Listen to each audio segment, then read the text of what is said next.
today I am starting a new series on budget meals, Great Depression meals, struggle meals, meals to make when you don't have any money and you have very little to spend at the store, and maybe you just have a few things around the house. So I'm going to base this off of my grandmothers, both of my grandmothers. My dad's mother is Nana. My mom's mother is Grandma. And Nana and Grandma, let's see, Nana was born in 1917, Grandma was born in 1915, and they both remembered the Great Depression. And when they were young married women, they were both struggling to put food on the table because there wasn't a whole lot of money. So these are going to be recipes that my grandmothers did and I got from them. So, and I vary them up, you know, various things, and you know, if I have it, I add it. If I don't have it, I don't add it. So we'll just take a look. And today we're gonna let me show you what we're gonna start with. This back here, I got it lined up, ready to go.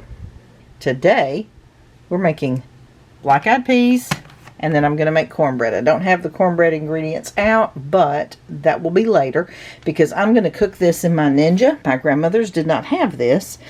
I'm going to use the sear setting in the beginning, and then we're going to switch over to the slow cook, and I'm going to slow cook these black-eyed peas, and we're gonna have it ready this evening. And about, you know, half hour before it's ready, I throw a pan of cornbread in the oven. So black-eyed peas and cornbread, and y'all, it's awesome. So let me get started with all this. Let's see. I'm not going to use all of this, and I'm certainly not going to use all that ham. But I've got, these are just ends, bacon ends that I picked up from the butcher shop. And I'm just going to put maybe 4 or 5 in there. And this is for seasoning. This is going to season the black-eyed peas. So I'm going to put this in there on the saute. Plus I'm going to chop up this is a Vidalia onion. So I'm going to chop this up, and when I get some grease rendered from my little bacon ends, I'm going to saute up the onion in that grease. So we're using grease that we're making. We didn't go buy a grease. We didn't go buy butter. We didn't go buy a thing. We're using, this is like what my grandmothers would have had. They would have had like a slab of bacon, and maybe this would be left over after they cut off the bacon to feed their families. They would save everything. My grandmothers saved rubber bands. They saved bread ties. You know, I mean, they saved everything. So they would have saved something like this. So we're just going to get started here with sauteing up. We'll start with this. Sauteing up this. I won't need to add any fat at all because this will create fat. So let me get going here. Alright, the bacon ends are almost done. I've almost got as much rendered out as I can. I've been flipping them around, making sure I get all of that, like raw cooked sides, like that one needs to be flipped a little and cook that side, but it's just about giving all it's going to give it. We've got a good amount of fat in here, and I chopped up that Vidalia onion, and the scraps of it I put over here in my little freezer bag because this will be future broth one day. I'm saving all the little scraps. Look, I've got a little bit of everything in there. I've got celery and radishes and onions, all kinds of stuff in there. So that's going to go back in the fridge. And while I was waiting on that to render, I did bag this up. It's ready to pop in the freezer. What's left, I took about half of those bacon ends, and the other half is going to go in the freezer. And I did wash up and sort the black-eyed peas, the dried black-eyed peas. So what I'm going to do now is I'm going to dump in all of the onions into that, let them brown up. And once I get the onions dumped, I'm going to cube up a few pieces, a little bit of this ham, because that's going to be additional flavor. I don't need a whole lot because ham, my grandmothers viewed it as meat was for Sundays. You had meat on Sundays, but during the week you could use meat for flavoring. So I'm going to use that for some flavoring. So I don't need much. So let me, I need both hands. I'm going to get the onions put over here in my cooker. Okay, I've got this onion sauteed up. It's got good color on it. And I did chop up the ham. And most of this is still left. I may have a cup, or maybe a cup and a half of the ham. It's just chopped up into little pieces like that. And I'm going to put that in, and then I'm going to dump this in, and we'll add our liquids next. Alright, I let the ham get a little bit of color on it, and now I'm going to drop my rinsed and sorted black-eyed peas. These are dry. Got them at Walmart. The whole bag was $1.66. So I'm mixing that around. Let that, whoops, let that cook for a minute. Well, I need to put 8 cups of water in here. So let me go get 8 cups of water, and I'm going to pour that in. Okay, the water is in, and I added probably a teaspoon or so of my, over here, my garlic, granulated garlic. And I got 8 cups of water in, and so since I have it, I'm going to put in this chicken bouillon. So 8 cups of water. I'm going to put in at least 4 of these little spoonfuls of the chicken bouillon. And I don't know, that might not be enough. I may need to be putting, because that spoon, that little plastic spoon I've got in there is more than a teaspoon. So I'm trying to make chicken broth. I don't see a reason for me to mix it in my measuring container. I can just dump it all in there and stir it. So I think I need a couple of more spoonfuls. I'm trying to get, it's like basically per cup is 1 teaspoon. And to make chicken broth, I'm going to put 2 more. That's not, I don't know, that probably is a teaspoon. But I don't want to put too much. Okay, so I put a total of 6 of these little plastic spoonfuls of the chicken bouillon. And I'm going to let that go. And if later on, when I taste it, I think it needs more, I can add more. But y'all, once you put it in, you can't take it out. Seasonings like that, you know. So I'd rather have not enough than too much. I'm not adding anything like pepper, none of that. So I'm going to let this go. I'm going to switch this over. I'm going to stop, hit the stop button, and I'm going to start, and it's automatically set for high on slow cooker. So I'm going to tell it to start. And it sets for 6 hours. It is 1 o'clock, and hopefully it will be done between 5 and 6 p.m. Okay, I'm going to put the lid on it and let it go, and we'll come back and check on it periodically.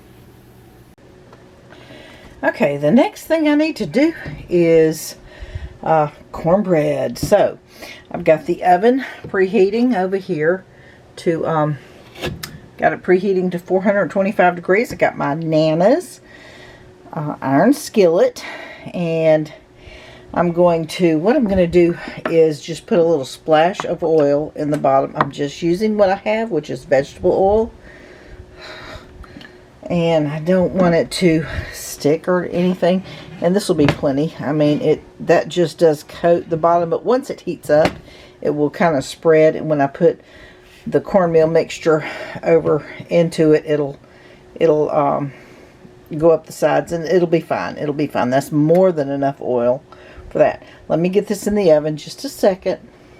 What I've got in this bowl now is I've got 2 eggs, and I've already poked the yolks, and I'm going to beat those up. But let me put a little bit. I want to put about a quarter of a cup of the oil, vegetable oil. And y'all, it doesn't get measured. My grandmothers, neither one of them measured anything. So we're going to go with that. It's about a quarter of a cup. And then milk is the next ingredient in the cornbread. And I'm using what I have. So I've got this almond milk, and it works just fine. I've made buttermilk cornbread with this. It's buttermilk cornbread because of that mix right there. But anyways, I'm going to put probably 3/4 of a cup of that almond milk. And I do, not everybody does this, but I do. I just like kind of my liquid ingredients mixed together really well first before I go and bring in my dry. Now what I like to use, this is my favorite cornmeal mix. It is a cornmeal mix. I like the White Lily brand. I got this for like $3.97 at Walmart. This is a 5-pound bag. I need 2 heaping cups of this cornmeal mix. So what it is this is so that I don't have to fool with getting cornmeal and flour and mixing them together. So in the South, we have what's called the cornmeal mix, and it's got the perfect mixture of cornmeal and flour. So this is kind of what you need for the Southern dishes. So I just get the cornmeal mix, and I like the buttermilk flavor that way. I don't have to buy buttermilk. It's already in there. So this is, I don't know where my cup measures are. They're around here somewhere, but this is half a cup. So I'm going to put, I need 2 heaping cups in here. So I'm going to put 4 of these half cups. So let me just grab it out. Heaping it up, but see, it's not all the way down in there. That's 2, and then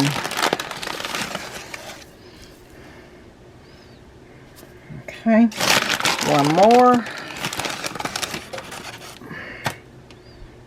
Okay, I'm going to pop that down in that bag for the moment, and I'm just going to mix this up and see. Now, it's always been an eyeball kind of thing. If this is too wet, I'll add more of the cornmeal mix. If it's too dry, I'll add a little bit more of the almond milk. So let me get this stirred up, and we'll take a look at it in just a sec. Okay, that is pretty good consistency. I did add a dab more, I added a little bit more of the cornmeal mix. I added a little bit more of the almond milk, and this is what I get. That's the consistency I like. And now I'm just waiting on that iron skillet to heat up, because it's got to be really hot iron skillet, because when I pour this over there into it, it needs to sizzle and create a crust on the outside, which is what makes an awesome cornbread. So I'm going to put my cornmeal mix up, because I'm done with that. Actually, no, I'm not. No, I'm not. I need to push that back, because I need... What I do, and this is what my Nana always did when she made cornbread. She would pull that skillet out and stick her hand down in that cornmeal and grab a little pinch and throw it in the oil to make sure it's hot enough. And that's how you know if it's hot enough. So I need to pull that out. I need to leave that out until I see if that's hot enough to add my batter to. So we'll check it in a minute. Okay, I pulled this out. I don't think it's ready, but I thought I would show you. I've got me a little pinch of this.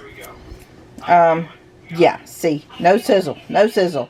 Popping it back in the oven. It's going to take a little bit more. It's probably been in there 10 minutes, but it's not hot. So we're going to put it back in the oven and let it go some more. Okay, I pulled it back out of the oven. I'm going to grab another little pinch of this buttermilk cornmeal mix. There we go. Now that's what I'm looking for. I'm going to need 2 hands, so I'm going to put the camera down, get this poured into here, and I'll bring you back in just a sec. Okay, that's the reason right there that I needed to get that skillet nice and hot, so that I get that sizzle. And that's going to make a nice crust. I'm going to pop this back in the oven, probably 20-25 minutes, something like that, and this will be done and dinner will be served. So let me get this back in the oven. Okay, I just pulled this out, the cornbread out of the oven, turning it off, and you can hear it. I don't know if you can hear it. You can hear it sizzling. So this is what it looks on the bottom side, and I always touch it in the middle to make sure it's, you know, not soft. You want it firm in the middle. Let me put the camera down, and I'll show you what it looks like when I flip it out onto a plate. Okay, that was quick, and I put this over here to cool because that is very hot and you will burn yourself. So here's the crust. Look how pretty that cornbread is. Yum, yum, yum. And the peas are done, and I'm going to slice this up, and I'll show you what it looks like in a bowl because we're going to put the cornbread on the bottom and spoon the peas on top. Alright, I took a slice out of the cornbread. I probably took the smallest slice, but y'all look. I just put it in the bottom of this bowl and spooned some of the black eyed pea mixture on top of it, and y'all, that is dinner for tonight. This turned out so good. It doesn't need one more bit of seasoning. It's perfect. So time for dinner. Well, there's my video on my grandma Great Depression meal.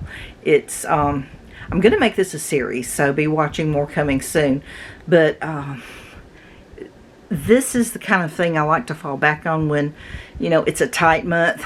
Certain things have come up, like recently I had to put in a water heater in my house. I also had to put on a roof, and those things aren't cheap, and so, you know, I use recipes like this to save money on everything else, and, you know, it's really cheap. You know what? I didn't share what my budget was. I had a printout. Let me find my printout because I show you what this meal cost. Hang on. Okay, I completely forgot that I made this and printed it out, but this is my peas and cornbread budget. So I'm putting the price. Okay, well, let's just start here. On the dried peas I got from Walmart, $1.66 for the whole 1 pound bag. The bacon ends, I only used half of the package that I had, or not even half. Probably a third of the package. I figured out how much the package of the bacon ends that I got for the seasoning, that package was $2.49, and I think I only used about a third of it. So not, you know, that's why I put 75 cents. The ham I got for $2 a pound. So probably about half a pound. And then an onion, a Vidalia onion. I'm just calling that 50 cents, y'all. I'm going a little bit over so that the budget can be more accurate. Seasonings, y'all. Seasonings, you know, I've got these big things of seasonings, and seasoning for one recipe isn't a whole lot, so I just put down 10 cents. It probably isn't even that. So the total for the peas I've got down here, $4.01, and then I divided up the ingredients for the cornbread. So I budgeted the amount of milk I used. I just divided that by what's in the container, so about 61 cents for the milk. And then the cornmeal, I needed about 2 cups or so out of that bag. So that's 50 cents worth of cornmeal. 2 eggs at, what was it, $2.71 a dozen. That comes to about 45 cents for the 2 eggs. And then probably a quarter of a cup, somewhere around there. These things aren't really measured. I just do it like my grandmother did. You know, you put it until it's enough. You pour it until it's enough. So I'm guessing about 25 cents on the oil.